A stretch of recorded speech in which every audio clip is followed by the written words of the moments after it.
Hey guys, welcome back to this channel. In this video, I'll be showing you guys how you can get these cargo pants on Dress to Impress. So to get these, you are going to do the takeover challenge. You'll be able to find the reward here later in the dressing rooms under the trophy section here. But to do that, you are just going to teleport to the regular or pro servers or wherever you want to teleport to. Just not in free play, of course. You'll be able to find it here. So you'll need to press the play button first.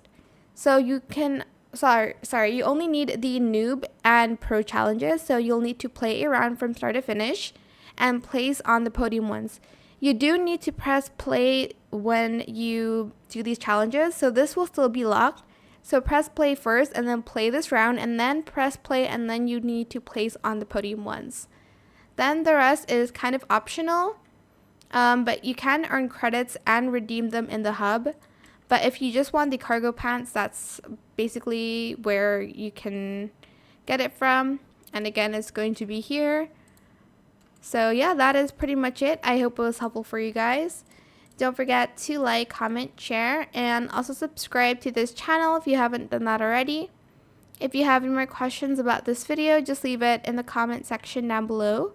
I will try my best to answer them all for you guys. And if you found this video helpful, please click the thanks button as well. That is it. Thank you so much for watching. Bye.